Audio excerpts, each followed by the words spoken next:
In the heart of the Scottish Highlands, where ancient trees hold secrets and morning mist carries whispers of centuries past, a simple hand gesture would become the difference between a royal tragedy and a miraculous rescue.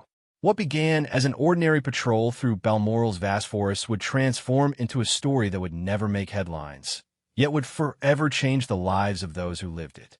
Some signals are louder than screams. Some help comes not from calling out, but from knowing exactly when to stay silent. This is the story of a quiet courage that spoke volumes, and how a young prince's training in an old royal tradition became his lifeline when the world around him turned dangerous. The morning started like any other at Balmoral Castle, but by sunset, it would become a day that palace security would study for years to come, and a day that would prove that sometimes the most important lessons are taught not in classrooms, but in the wild spaces where real character is revealed. Sergeant James MacLeod had walked the perimeter of Balmoral Estate more times than he could count, but this particular morning felt different. The September air carried an unusual chill, and the mist hung lower than normal among the ancient Scots pines. As a member of the Royal Protection Squad, James had learned to trust his instincts, and something in the atmosphere made him more alert than usual. Prince George had arrived at Balmoral 3 days earlier with his family for their annual autumn retreat. The 9-year-old prince had been eagerly anticipating this trip, as it meant freedom from the formal protocols of palace life, and a chance to explore the vast Scottish wilderness that had been a royal sanctuary for generations. His great-great-great-grandmother, Queen Victoria, had first fallen in love with these hills, and that love had been passed down through each generation of royals who found peace among the heather and highland streams. The morning routine at Balmoral was well established. Security teams conducted their patrols at precise intervals, covering every inch of the 50,000-acre estate. James had been assigned the eastern section, which included the old oak grove where Prince Albert had once loved to paint and the stream where young royals had fished for centuries. It was considered one of the safer areas, far from public roads and well within the secure perimeter. As James began his patrol at dawn, he noticed fresh tire tracks near the estate's eastern boundary. This was unusual, as no maintenance vehicles were scheduled for this area, and the tracks appeared to have been made sometime during the night. He made a mental note to report this to his supervisor after completing his round. The tracks led toward the old stone bridge that crossed McDonald Creek, a popular spot for the royal family's morning walks. Meanwhile, Prince George was experiencing his own sense of adventure. He had woken early, excited about a plan he had been developing for days. His protection officer, Detective Inspector Sarah Chun, had taught him about the old royal tradition of woodland survival skills, something that had been passed down through generations of the royal family.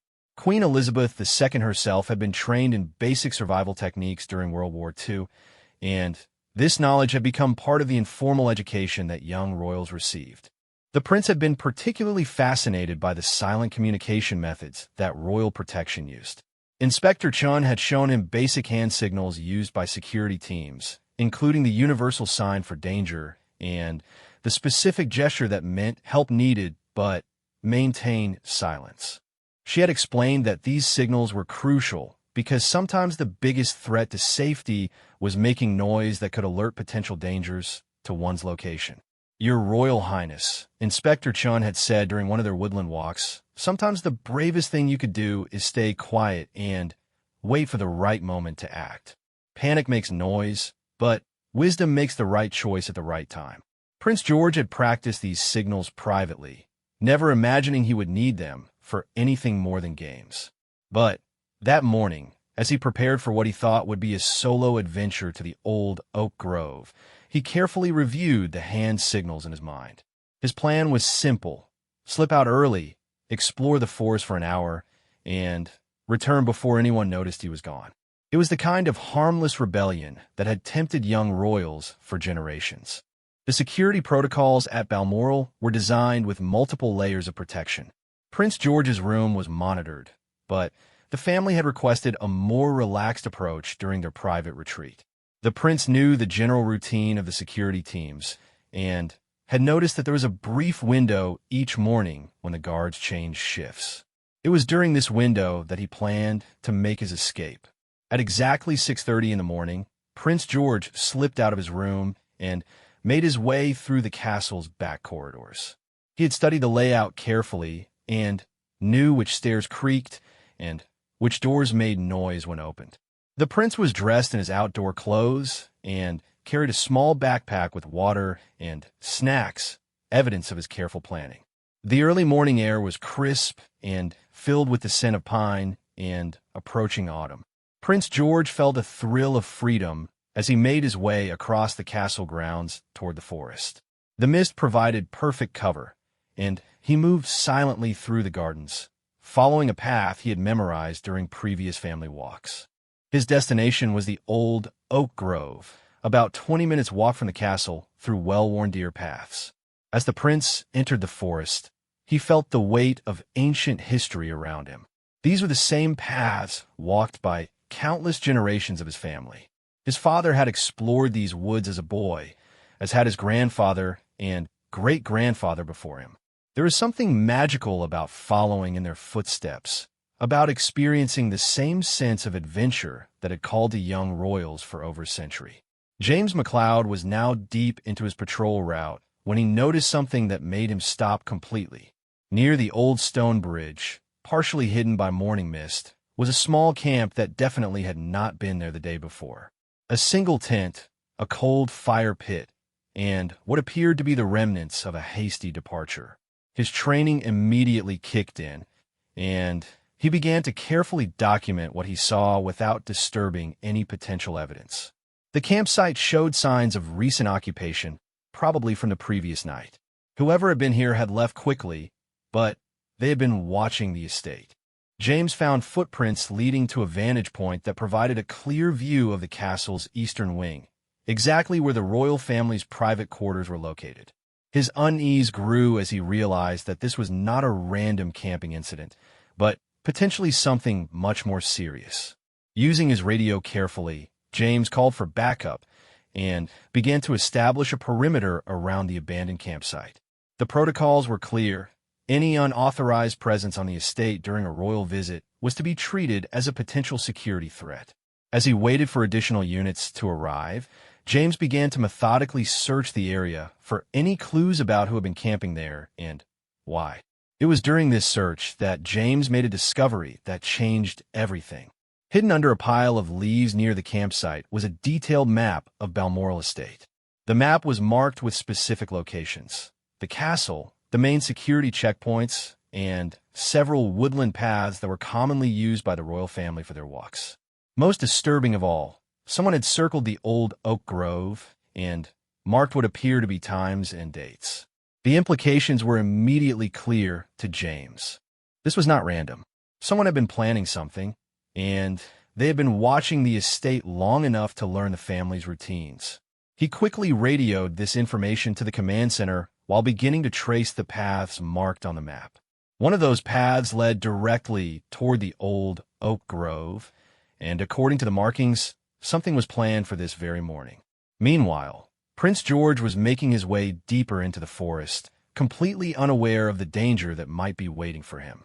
The mist was beginning to lift, and the morning sun was filtering through the canopy above, creating the kind of magical lighting that made the Scottish Highlands famous. The prince was enjoying his adventure, stopping occasionally to examine interesting rocks or watch red squirrels darting between the trees. As he approached the old oak grove, Prince George began to notice sounds that seemed out of place. There were voices in the distance, too far away to make out words, but close enough to suggest that he was not alone in the forest.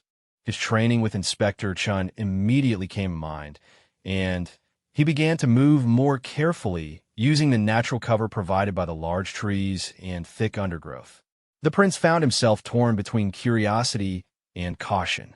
Part of him wanted to investigate the voices, while another part remembered Inspector Chen's warnings about the importance of staying safe and making smart choices. He decided to climb one of the large oak trees to get a better view of the surrounding area before deciding what to do next. From his perch high in the oak tree, Prince George could see much more of the forest around him. The voices were coming from a group of men who appeared to be searching for something or someone. They were moving systematically through the trees, and something about their behavior made the prince feel uneasy. These were not hikers or estate workers going about normal business. Their movements were too purposeful, too coordinated. It was at this moment that Prince George remembered Inspector Chen's lessons about trusting instincts. Something about the situation felt wrong, and his training told him that the safest course of action was to remain hidden and observe. He settled himself more securely in the tree and waited to see what the men were doing. The prince was well hidden among the thick branches and autumn foliage, but he had a clear view of the grove below. As he watched, Prince George began to understand that the men were indeed searching for something specific. They were checking certain trees and locations, consulting what appeared to be a map or written directions. Their behavior was systematic and purposeful, not like people who were lost or exploring casually. The prince realized that these men knew exactly where they were and what they were looking for. The conversation below became clearer as the men moved closer to his tree. While Prince George could not make out every word, he could hear enough to understand that they were discussing timing and locations. References to the schedule and the usual route made it clear that these men had been observing the estate and planning something. The prince felt his heart rate increase as he realized that his innocent adventure had led him into a potentially dangerous situation. Inspector Chen's training had prepared Prince George for exactly this type of scenario. Stay calm, stay hidden, observe, and gather information, and wait for the right moment to signal for help. The prince remained perfectly still in his hiding place, controlling his breathing and trying to hear as much as possible about what the men were planning. He knew that information could be crucial for helping security understand the threat. As the men continued their search below, Prince George began to formulate a plan based on his training. He knew the location of several security checkpoints and patrol routes. He also knew the hand signals that would communicate danger to any security personnel who might see him. Most importantly, he knew that making noise or try to run could put him in more danger than staying hidden and waiting for the right opportunity to get help. The morning sun continued to rise, burning away more of the mist and revealing the forest in greater detail. Prince George remained motionless in his tree, watching and waiting, while somewhere in the distance, Sergeant McLeod was following a trail that would soon lead him toward the same grove where the prince was hidden, setting the stage for an encounter that would test everything both had learned about courage, quick thinking, and the power of silent communication. The radio crackled softly on James McLeod's shoulder as he received confirmation that additional security units were en route to his location.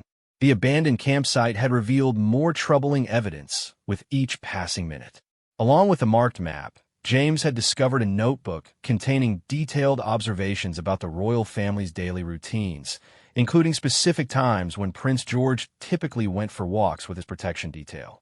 The handwriting in the notebook was careful and methodical, suggesting someone who had been watching the estate for several days or even weeks. Entries dated back nearly 2 weeks, documenting the movements of various family members and security personnel. Most concerning was a series of entries focusing specifically on Prince George's activities, noting his preference for the woodland paths and his curiosity about the more remote areas of the estate. James felt a cold knot forming in his stomach as he read entry after entry detailing the 9-year-old prince's habits. Someone had been studying the boy with the kind of precision that suggested serious intent. The final entry, dated the previous night, contained a single line that made James's blood run cold. Tomorrow morning, early opportunity, Oak Grove, usual route. Without waiting for backup, James began moving quickly toward the old Oak Grove. His years of military training before joining the Royal Protection Squad had taught him to trust his instincts, and every instinct was now screaming that Prince George was in immediate danger. As he moved through the forest, James used his radio to alert the command center about the specific threat and to request an immediate status check on all members of the royal family. The response he received confirmed his worst fears.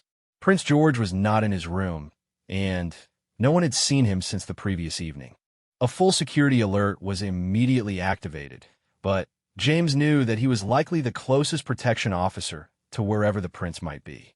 The marked map had clearly indicated the Oak Grove, and if the timeline in the notebook was accurate, whatever was planned would happen soon.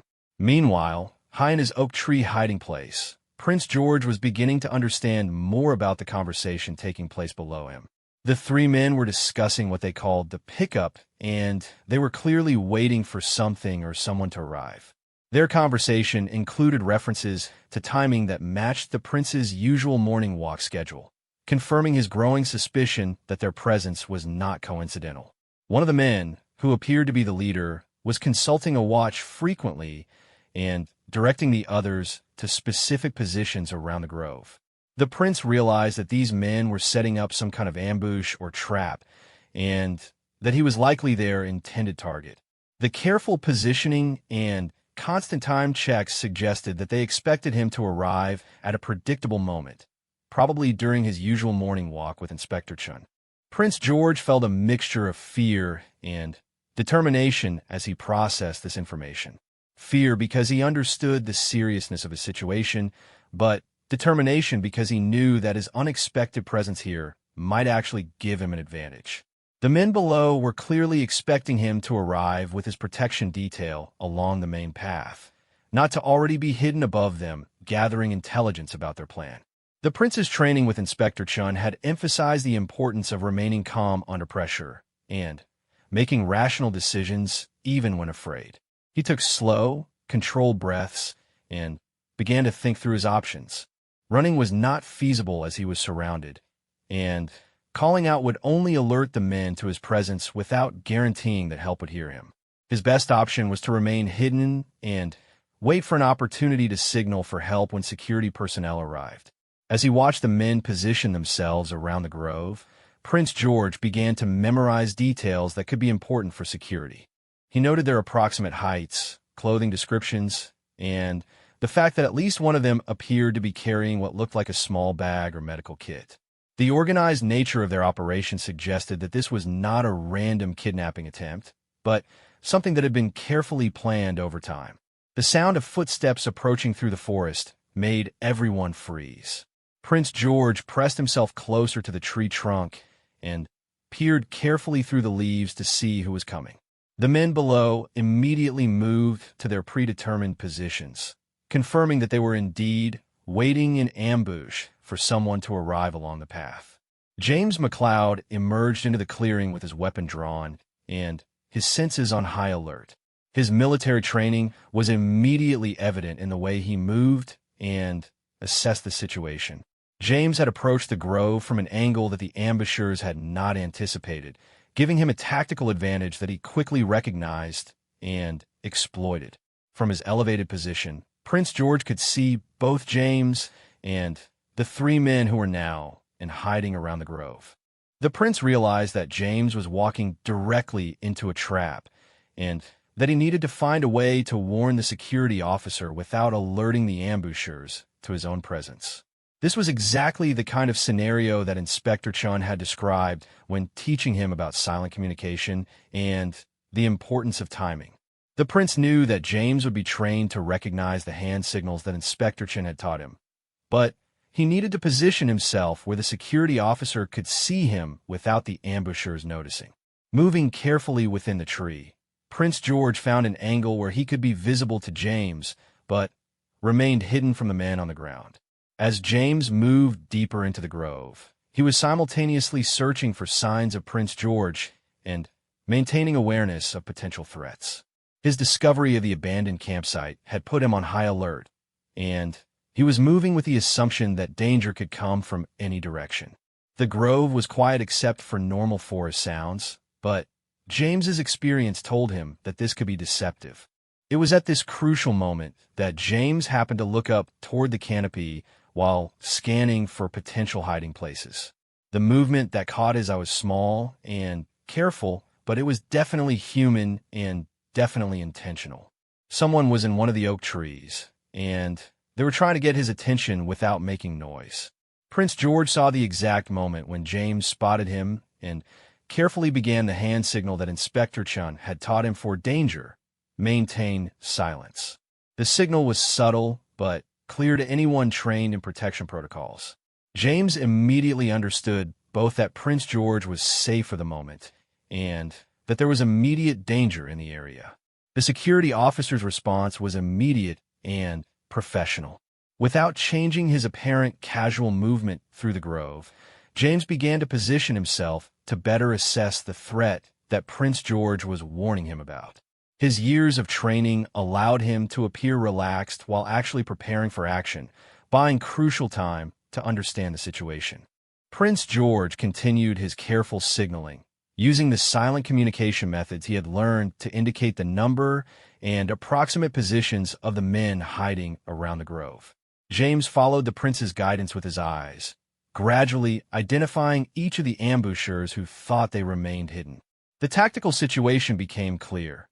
3 men positioned to capture someone arriving along the main path, unaware that their target was already present and that security was now aware of their presence. The radio on James's shoulder remained silent as he had switched it to vibrate mode upon entering the potentially dangerous area. He could not call for immediate backup without alerting the ambushers, but he knew that other security units would be arriving in the area soon as part of the search for Prince George. His job now was to maintain the current situation until reinforcements arrived while keeping the prince safe. From his position in the tree, Prince George continued to observe the scene below while maintaining communication with James through careful hand signals. The prince noticed that one of the men was becoming restless and was checking his watch more frequently. There appeared to be some kind of schedule they were following, and the delay in the prince's expected arrival was making them nervous. The leader of the group made a decision that changed the dynamic of the entire situation. Instead of continuing to wait in ambush, he signaled to his companions, and they began to move more actively through the grove, apparently searching for their target. This movement made them visible to James, who now had a clear view of all 3 potential threats. James made his own tactical decision based on the changing situation. Using the cover of the trees and his knowledge of the grove's layout, he began to maneuver to a position where he could effectively protect Prince George while preparing for the arrival of backup units. His movement was careful and silent, designed not to alert the searchers to his presence until he was ready to act. Prince George watched this careful dance of movement and positioning from his elevated vantage point. He could see how James was using his training to gain tactical advantage, while the ambushers remained unaware that their plan had been discovered. The prince felt a mixture of admiration for the security officer's skill and determination to help in whatever way possible. The situation reached a critical point when one of the searching men began moving directly toward the tree where Prince George was hidden. The prince realized that his hiding place might be discovered, and he prepared to signal James if immediate action became necessary. The training he had received about staying calm under pressure was being tested in the most real way possible. James saw the same movement and recognized the potential threat to Prince George's hiding place. He made a calculated decision to reveal his presence to the ambushers before they could discover the prince. Moving into a position where he could command the best view of all 3 men, James called out his identification as a police officer and ordered them to stop their movement. The response was immediate and chaotic. The 3 men had clearly not expected to encounter security personnel, and their reaction revealed both their guilt and their desperation. Instead of complying with James's orders, they attempted to scatter in different directions, confirming that this was indeed a planned criminal operation. Prince George watched from his hiding place as James moved to intercept the fleeing men. The security officer's training was evident in his quick response and tactical awareness, but he was outnumbered and operating in terrain that provided multiple escape routes. The prince realized that this was the moment when his own actions could make a crucial difference in the outcome. From his elevated position, Prince George could see which direction each of the men was fleeing and could observe their movements better than James, who was limited by his ground-level perspective. The prince understood that he needed to find a way to communicate this information to James without compromising his own safety or alerting the fleeing suspects to his presence. The chase that followed would test everything that both Prince George and James had learned about courage, teamwork, and the power of silent communication under pressure. High above the forest floor, a young prince prepared to prove that sometimes the most effective help comes not from making noise, but from knowing exactly how to stay quiet while providing the right information at the right time. The forest erupted into controlled chaos as the three men scattered in different directions, their carefully planned ambush dissolving in a desperate flight. James McLeod found himself in the challenging position of pursuing multiple suspects while simultaneously protecting Prince George, who remained hidden in the oak tree above the grove. Years of training had prepared him for complex tactical situations, but this scenario required split-second decisions that would determine both the success of the operation and the safety of the young prince. From his elevated position, Prince George had a strategic advantage that he quickly recognized and prepared to use. While James could only see the immediate area around him, the prince could observe the entire grove and the forest paths leading away from it. He watched as the leader of the group headed directly toward the main path that led back to Balmoral Castle, while the other two men split off toward different sections of the woodland. The prince understood immediately that the man heading toward the castle represented the greatest potential threat, not just to the ongoing operation, but to other members of the royal family who might be taking their morning walks. His training with Inspector Chun had emphasized the importance of thinking beyond immediate personal safety to consider the broader security implications of any situation. James was moving to pursue the nearest suspect when he caught a subtle movement from Prince George's position in the tree. The prince was using hand signals to indicate that one of the men was heading directly toward the castle, information that completely changed James's tactical priorities.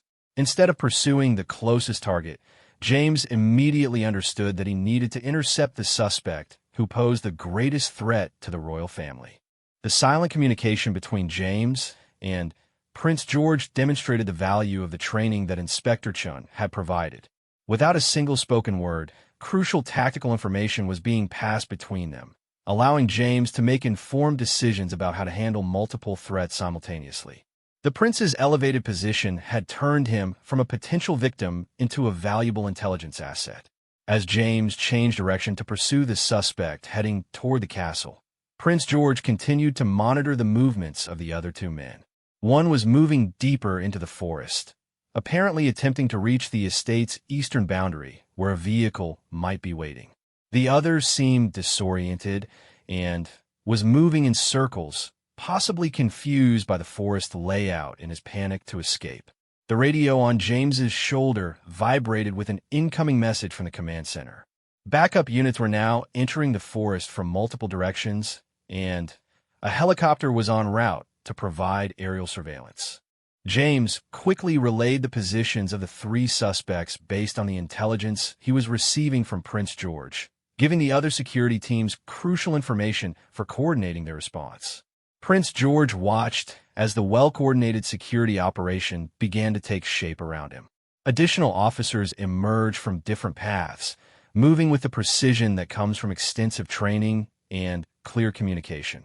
The prince realized he was witnessing the kind of professional response that protects his family every day, usually without them even being aware of the threats that are being neutralized. The suspect who had been moving toward the castle was now caught between James and another security team that had positioned itself along the main path. Realizing that escape in that direction was impossible, the man changed course and began moving back toward the grove, unaware that Prince George was monitoring his every move from above. From his hiding place, the prince could see that the returning suspect was moving directly toward a position where he might spot the tree where Prince George was hidden. Using the same careful hand signals he had been practicing, the prince alerted James to this new threat vector. The security officer immediately understood and began moving to intercept the suspect before he could reach the prince's location. The tactical situation was evolving rapidly, with multiple moving pieces that required constant adaptation and communication. Prince George found himself serving as an unofficial command and control center, providing real-time intelligence that allowed James and the other security officers to coordinate their movements effectively. The training he had received was proving invaluable not just for his own safety, but for the success of the entire operation. Inspector Chin's lessons about the importance of staying calm under pressure were being tested in the most practical way possible. Prince George controlled his breathing, maintained his hidden position, and continued to provide clear, accurate information to James through their silent communication system. The prince understood that any mistake or moment of panic could compromise not only his own safety, but the effectiveness of the security response. The sound of the approaching helicopter added a new element to the operation. The aircraft presence would provide aerial surveillance that could track any suspects who managed to escape the ground teams, but it also meant that the operation was entering a more intense phase. Prince George watched as the helicopter circled the area, its crew undoubtedly coordinating with the ground teams to ensure complete coverage of the forest. James was now in direct pursuit of the suspect who had been moving back toward the grove. The man was clearly panicking, making mistakes that revealed his inexperience in evading professional security personnel. However, his unpredictable movements also made him potentially more dangerous, as desperate people often take risks that trained criminals would avoid. From his position, Prince George could see something that James could not. The suspect was carrying what appeared to be a communication device, and was attempting to contact someone outside the forest.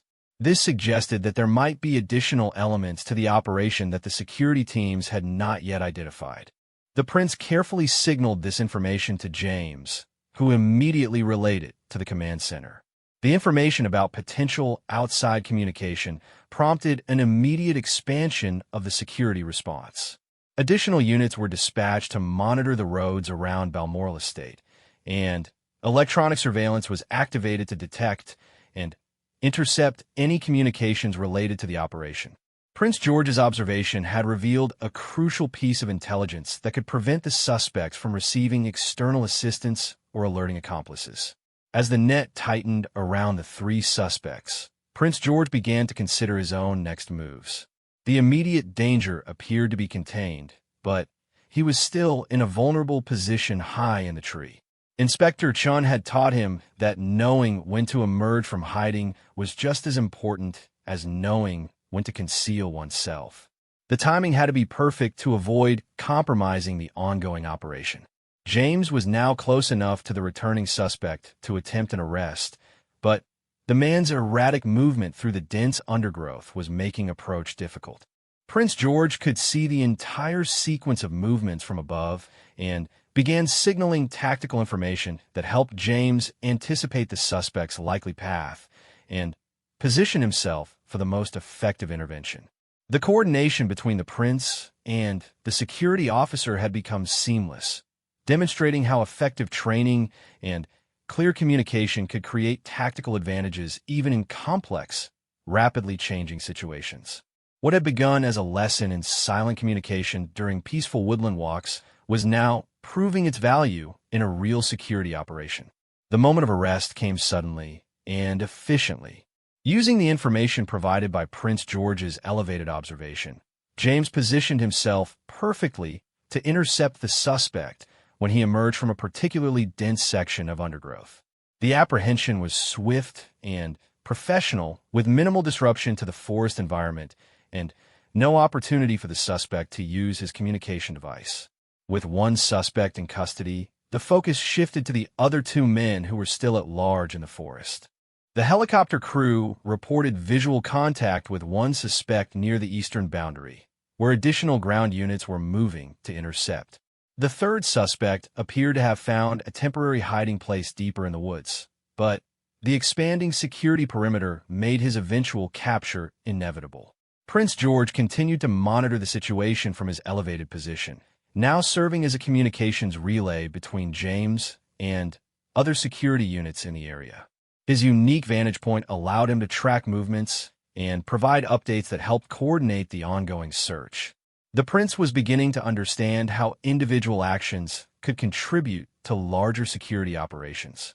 The interrogation of the captured suspect began immediately, with James conducting a preliminary interview designed to gather intelligence about the operation's scope and any remaining threats. The man's responses confirmed that this had been a planned kidnapping attempt, targeting Prince George specifically, with a vehicle waiting at a predetermined extraction point beyond the estate's boundaries. This information prompted immediate action to secure all potential extraction points around Balmoral Estate. The security response expanded to include local law enforcement agencies, ensuring that any escape routes or backup plans the conspirators might have developed would be effectively blocked. Prince George's early warning had prevented not just his own kidnapping, but potentially a much larger security breach. As the operation continued around him, Prince George began to process the full significance of what had happened. His desire for a simple woodland adventure had accidentally led him into the middle of a serious security threat, but his training and quick thinking had helped transform a dangerous situation into a successful security operation. The lessons he had learned from Inspector Chun about silent communication and calm decision-making under pressure had proven their value in the most dramatic way possible. The sound of additional vehicles arriving at various points around the estate indicated that the security response was now operating at full scale. Prince George realized that his morning adventure had triggered one of the largest security operations in Balmoral's recent history, involving dozens of personnel and multiple agencies working together to ensure his safety and capture all the suspects. From his position in the oak tree, the prince watched as the professional machinery of royal protection demonstrated its effectiveness. Every movement was coordinated, every communication was purposeful, and every decision was made with both immediate safety and long-term security in mind. It was an impressive display of the skill and dedication that protects his family every day, usually without any of them being aware of the threats that are being managed and neutralized. The morning sun had climbed higher above the Scottish Highlands, burning away the last wisps of mist and revealing the full scope of the security operation that had unfolded in Balmoral's ancient forest.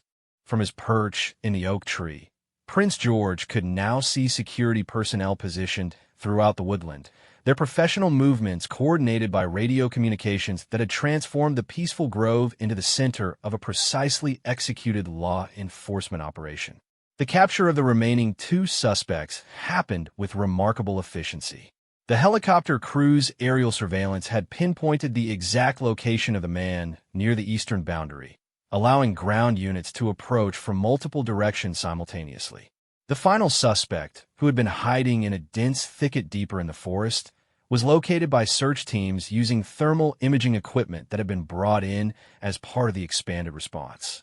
James McLeod stood beneath Prince George's oak tree, coordinating with the command center while keeping watchful eyes on the young prince who remained safely hidden above. The security officer's respect for the 9-year-old had grown tremendously during the morning's events. Prince George had demonstrated remarkable composure under pressure, turning what could have been a tragic kidnapping into a successful intelligence operation through his calm application of training and natural courage. The interrogation of the 3 suspects revealed the full extent of their planned operation. They were part of a larger criminal organization that had been studying the royal family's routines for several months, looking for opportunities to carry out high-profile kidnappings for ransom. Prince George had been selected as a target because of his age and the predictable nature of his woodland activities during the family's annual Balmoral retreat. Their plan had been sophisticated and well-researched. The abandoned campsite that James had discovered was just one of several observation posts they had established around the estate perimeter. They had detailed knowledge of security patrol schedules, family routines, and even the specific paths that Prince George preferred during his walks with Inspector Chun. The operation had been planned to coincide with a period when increased media attention was expected at Balmoral, providing cover for their activities and potentially complicating the security response. What the criminals had not anticipated was Prince George's spontaneous decision to explore the forest alone, arriving at their ambush point hours before expected and from a completely different direction. This unexpected deviation from routine had given him the crucial advantage of observing their setup without being detected, transforming him from potential victim into intelligence asset. Inspector Chun arrived at the Grove as part of the expanded security response, having learned of Prince George's unauthorized departure when the room check revealed his absence.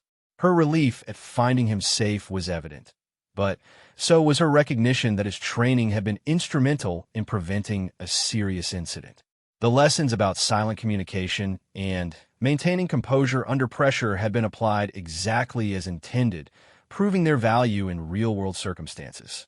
"Your Royal Highness," Inspector Chen called up to the oak tree. "I think it's time for you to come down now. The area is secure, and there are quite a few people who are very eager to know that you're safe." Prince George carefully climbed down from his elevated position, his movements watched by several security officers who were prepared to assist if needed. As his feet touched the ground, he was immediately surrounded by the protective presence of his security detail, but the atmosphere was one of relief and even admiration rather than reproach. The debrief that followed would become a case study in security training programs for years to come. Prince George provided detailed information about everything he had observed during the morning, from the suspects' movements and conversations to the timing of their positioning and their apparent familiarity with estate routines. His observations filled in crucial details that helped investigators understand the full scope of the criminal organization's surveillance and planning activities. James McLeod's report praised Prince George's actions throughout the incident, noting that the prince's calm application of his training had not only prevented his own kidnapping, but had provided intelligence that led to the capture of an entire criminal cell. The security officer recommended that the techniques used by Prince George be incorporated into training programs for other young members of the royal family. The investigation that followed revealed connections between the captured suspects and several other unsolved cases involving surveillance of high-profile families across Europe. Prince George's inadvertent discovery of their operation had disrupted a criminal network that extended far beyond the immediate threat to his own safety. Intelligence gathered from the abandoned campsite and the suspect's equipment led to arrests in 3 other countries. The media response to the incident was carefully managed to protect both Prince George's privacy and ongoing security operations. The public was informed only that a security exercise at Balmoral had been successfully completed, with no mention of a specific threat or the prince's role in resolving it. This allowed the family to continue their retreat without unwanted attention while protecting operational details that could compromise future security. Prince George's parents' reaction to the morning's events was complex, mixing relief at his safety with concern about his unauthorized departure from the castle. However, their response was ultimately shaped by recognition that his training and quick thinking had prevented a serious incident. The conversation that followed focused not on punishment for his adventure, but on the importance of communication and the value of the skills he had demonstrated. Inspector Chen used the incident as a teaching moment, discussing with Prince George how his actions had exemplified the best applications of their training while also exploring what could have been done differently. The lesson emphasized that while his courage and composure had been admirable, communication with security personnel should always be the first priority when planning any deviation from established routines. The criminal investigation revealed that the suspects had been monitoring social media and news reports about the royal family's activities, using publicly available information to develop their operational plans. This led to immediate reviews of information security protocols and public communications about royal activities, demonstrating how a single incident could drive improvements in multiple areas of protection. Prince George's woodland adventure had lasted less than 4 hours, but its impact would be felt for much longer. The experience had tested his training in ways that classroom exercises never could, proving that the skills he had learned were not just theoretical concepts, but practical tools for dealing with real-world challenges. The confidence he gained from successfully handling such a serious situation would influence his approach to challenges throughout his life. The oak tree where Prince George had hidden became a landmark of sorts within the security community, a reminder of how unexpected circumstances can create opportunities for creative solutions. The grove was incorporated into training exercises for new security personnel who learned about the incident as an example of how protected persons can become active partners in their own safety through proper training and clear thinking. As the security teams completed their work and the forest began to return to its normal tranquil state, Prince George reflected on the morning's events. His simple desire for adventure had led him into a situation that tested everything he had learned about courage, communication, and responsibility. The experience had shown him that the skills he was learning were not just formal requirements, but valuable tools for navigating an unpredictable world. The relationship between Prince George and his protection team evolved following the incident. There was increased recognition of his capabilities and judgment, leading to more detailed discussions about security procedures and personal safety. The experience had demonstrated that he could be trusted to apply his training effectively, even under extreme pressure. Years later, as Prince George grew older and took on more public responsibilities, he would often reflect on that morning in Balmoral Forest. The incident had taught him that courage was not the absence of fear, but the ability to think clearly and act appropriately despite fear. The silent signals that had saved him that day became a metaphor for the quiet strength that would characterize his approach to royal duties and public service. The Oak Grove, where everything had unfolded, continued to be a place of reflection for Prince George during subsequent visits to Balmoral.